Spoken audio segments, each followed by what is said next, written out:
The next question comes from Steven, who says, "Hi Nate, I'm looking to work on finding alternative chord voicings and help break out of the dreaded diatonic bubble.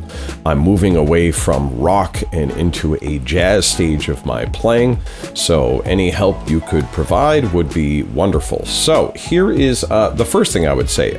Go back and watch the answer to the previous question, because a lot of it is going to tie in with exactly what I'm going to talk about here, which is this, just to kind of review.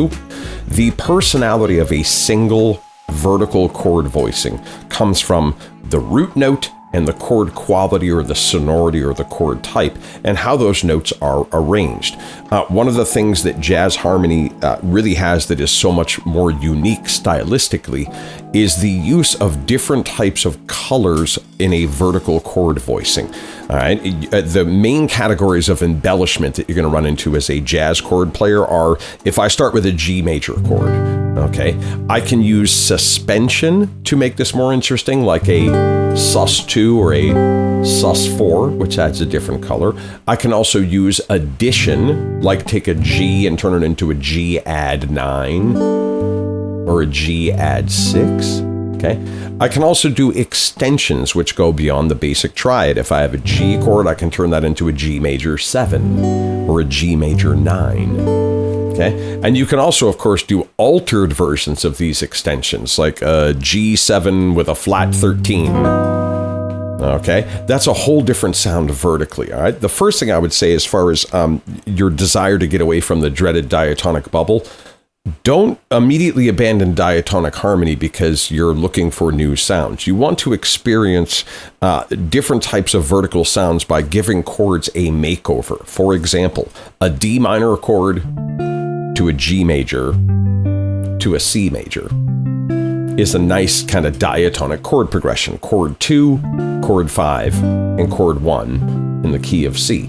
Well, what if I decorate or embellish those chords? I still stay diatonic to the key, but I turn my D minor into a D minor 9, and I turn my G major into a G13 flat 9, and then I turn my C major into a C major 7 sharp 11.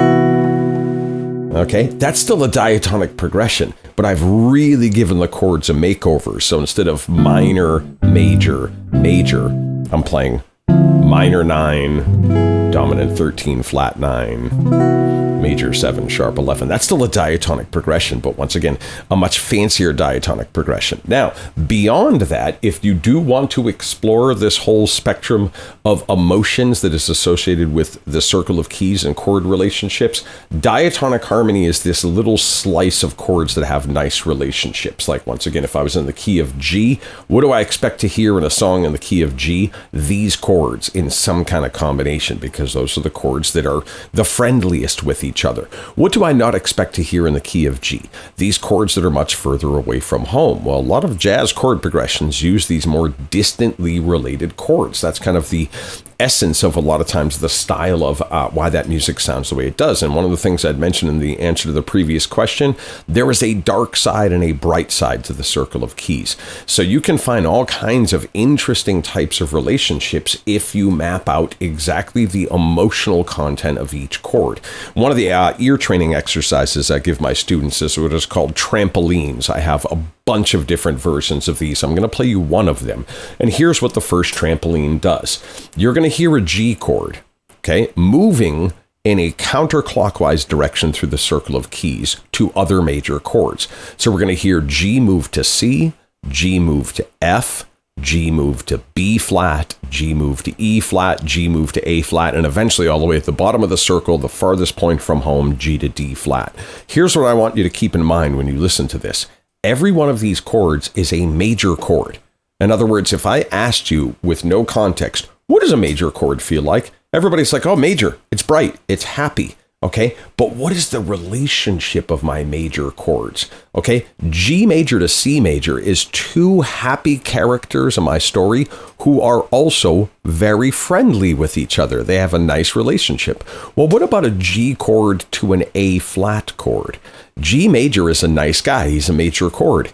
A flat major is a nice guy. He's a major chord, but for some reason, the G and the A flat don't get along well. They might be nice guys individually as individual characters in the story, but they are more like antagonists when we hear them in comparison to each other. So take a listen to, this is trampoline exercise number 1 for ear training. Okay, here's G major,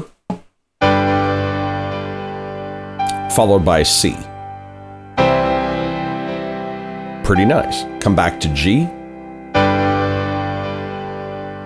Jump over to F. Okay. Come back to G.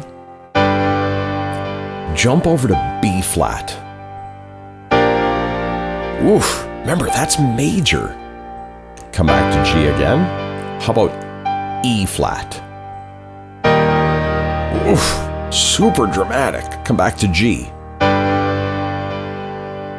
Here's A flat. Ooh. Come back to G. Go all the way to the South Pole, D flat. Wow! And then come back to G. Okay? Now, the series of trampoline exercises I have people do is not just to experience and train your ears to hear these relationships, but we want to go clockwise, counterclockwise. We want to do minors, majors, combinations of these, and we also want to do decorated or embellished versions of those. In other words, G to B flat is already an interesting chord change, even if I just play G to B flat. Remember, these are both major chords, but their relationship is weird. Well, what if I do G major 13 to B flat 13 sharp 11? Woo!